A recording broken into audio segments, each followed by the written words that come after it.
एक दिन गौतम बुद्ध अपने शिष्यों के साथ एकदम शांत बैठे हुए थे। उन्हें इस प्रकार बैठे हुए देख शिष्य चिंतित हुए कि कहीं वह अस्वस्थ तो नहीं है।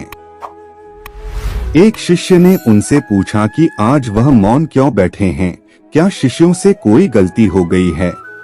इसी बीच एक अन्य शिष्य ने पूछा कि क्या वह अस्वस्थ हैं, पर बुद्ध मौन रहे।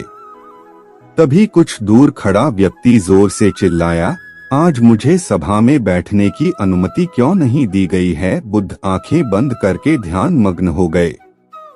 वह व्यक्ति फिर से चिल्लाया, मुझे प्रवेश की अनुमति क्यों नहीं मिली। इसी बीच एक उदार शिष्य ने उसका पक्ष लेते हुए कहा कि उसे सभा में आने की अनुमति प्रदान की जाए।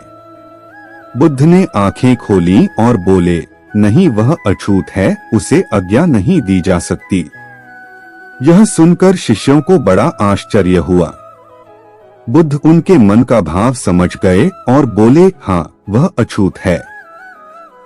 इस पर कई शिष्य बोले, हमारे आश्रम में जात पात का कोई भेद ही नहीं, फिर वह अछूत कैसे हो गया।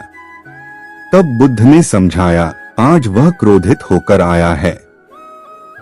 क्रोध से जीवन की एकाग्रता भंग होती है। क्रोधी व्यक्ति प्राय मानसिक हिंसा कर बैठता है, इसलिए जब तक वह क्रोध में रहता है तब तक अछूत होता है। इसलिए उसे कुछ समय एकांत में खड़े रहना चाहिए। क्रोधित शिष्य भी बुद्ध की बातें सुन रहा था। पश्चाताप की अग्नि में तप कर वह समझ चुका था कि अहिंसा ही मनुष्य का महान कर्तव्य व परम धर्म है। वह बुद्ध के चरणों में गिर पड़ा और कभी क्रोध न करने का प्रण लिया।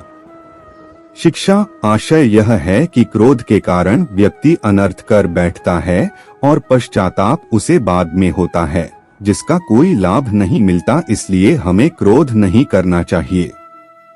असल मायने में क्रोधित व्यक्ति अछूत हो जाता है और उसे अकेला छोड़ देना चाहिए। क्रोध करने से तन, मन और धन तीनों की हानि होती है। क्रोध से ज्यादा हानिकारक कोई और वस्तु नहीं है।